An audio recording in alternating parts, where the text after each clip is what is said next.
اگر میخوان یک اظهار پسته رو توی EPL بدون دردسر انجام بدید تا انتهای این ویدیو همراه من باشید.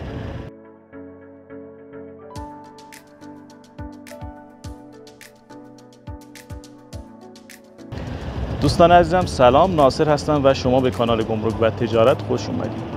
اگر تازه وارد کانال ما شدید، ما توی این کانال صادرات کالا، واردات کالا، کار با سایت‌های مهم سامانه جامعه تجارت و EPL گمرک رو خدمتتون آموزش میدیم. پس اگر به این موضوعات علاقه دارید، کانال ما رو سابسکرایب کنید.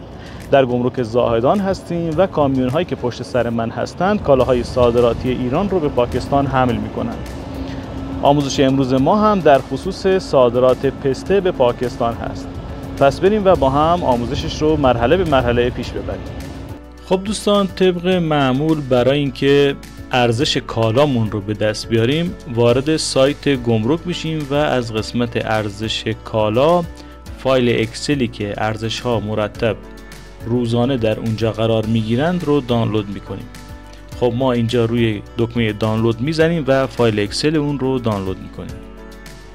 بعد از اینکه فایل اکسلش رو دانلود کردید میایید و تو قسمت نام کالا این بالا روی دی یک کلیک کنید و فیلتر رو از اینجا انتخاب کنید. روی این کشو کلیک کنید و تایپ کنید پسته و روی اوکی کلیک کنید. خب اینجا هر کالایی که توش پسته باشه براتون فیلتر میشه. میایم پایین و جدیدترین ارزش هایی رو که برای پسته تعیین شده انتخاب میکنیم.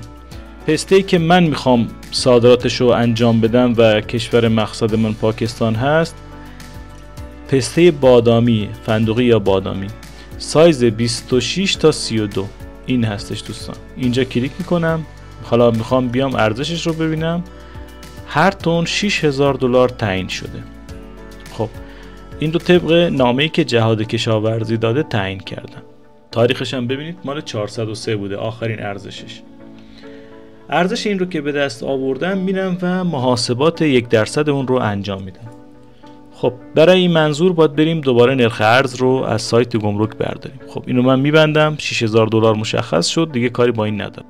خب دوستان، من وارد سایت میشم و از قسمت نرخ ارز صادراتی رو انتخاب میکنم. دوستان ببینید، من این توضیحی که بهتون میدم در خصوص اظهاری هست که من قبلا انجام دادم و نرخ ارزی رو که من برداشتم، حالا یه آموزشم اینجا هست، نرخ ارزهای گذشته رو اینجا توی آرشیو کلیک میکنید و اینجا نرخ ارز صادراتی من تقریبا تو 3 روز پیش، حالا توی 6/7/404 با این نرخ اومدم و اظهارش رو انجام دادم. من این نرخ ارز رو چون میخوام تو اظهارنامه به شما نشون بدم که مبلغاش یکی باشه انتخاب میکنم.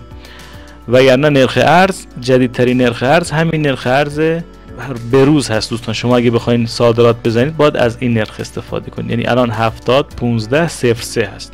خب ما با نرخ ارز کار نداریم، اون رو کپی کردم. بریم و روی فایل اکسل محاسباتمون. خب دوستان ببینید، من 12 تن و 39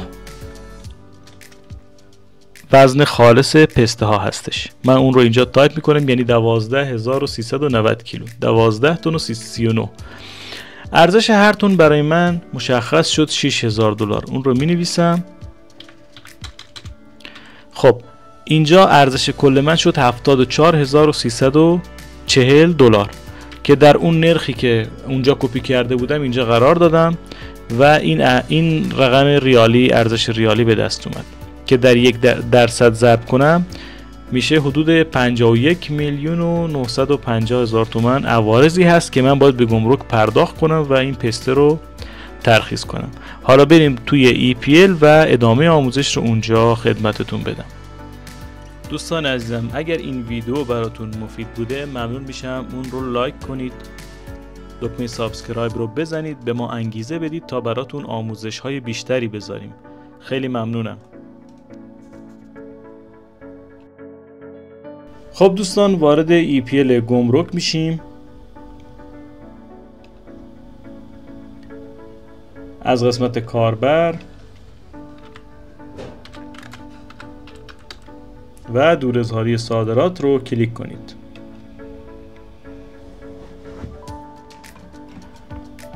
خب من اینجا میخوام کوتاژی رو که باهاش صادرات زدم جستجو کنم. از این قسمت شماره کوتاژم رو وارد میکنم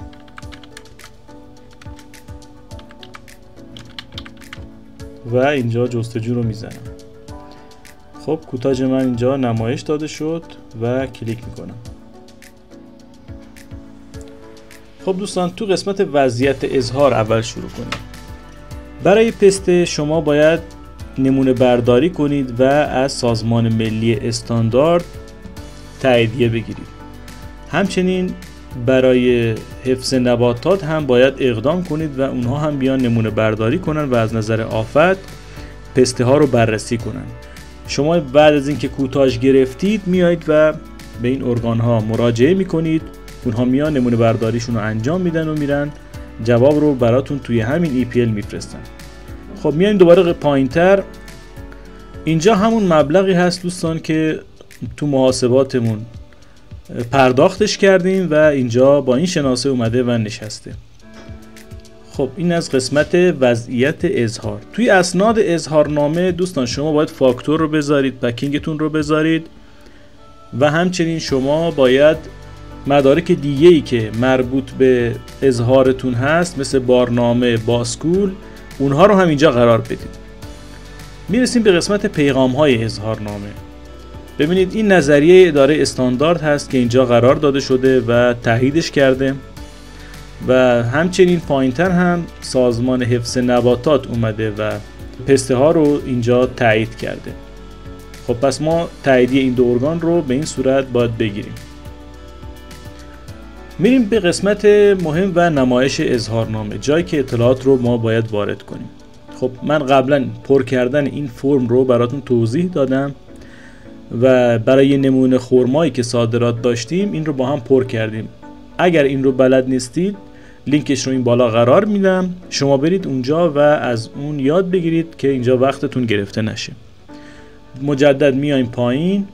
خب دوستان بریم پایینتر و توضیحاتش رو بدیم. ما توی این اظهار دو تا کالا داشتیم، یک کشمش که مشمول عوارض نمیشه ولی پسته که مشمول هستش. خب من روی ردیف 2 کلیک میکنم تا مشخص بشه. خب از همینجا یه توضیح کوچیکی خدمتتون بدم. کلا این کالامون بوده 1300 کارتون پسته بادامی به وزن 12390 به ارزش 74340 دلار. همچنین تعداد واحد کالا هم که چون ارزش ما کیلویه همون وزن خالصمون میشه. اینجا چیز خاصی نداریم. اون قسمتی که شما باید بیاین و این مبلغ رو قرار بدید اینجاست تو ویرایش مقدار سایر باکس 42 که میشه درآمد حاصل از عوارض محصولات صادراتی کشاورزی که با 160 147 اینجا مشخص شده. چیز خاصی دیگه ای نداره دوستان. بقیه کارها رو هم طبق اظهارهای EPL که اگه ویدیوهایمون رو دیده باشید میتونید جلو برید. دوستان اگر این ویدیو براتون مفید بوده ممنون میشم لایک کنید، سابسکرایب کنید، از ما حمایت کنید تا به ما انگیزه داده باشید براتون ویدیوهای بهتر و بیشتری تولید کنیم. خیلی ممنونم که تا اینجای ویدیو همراه من بودید. خدا نگهدار.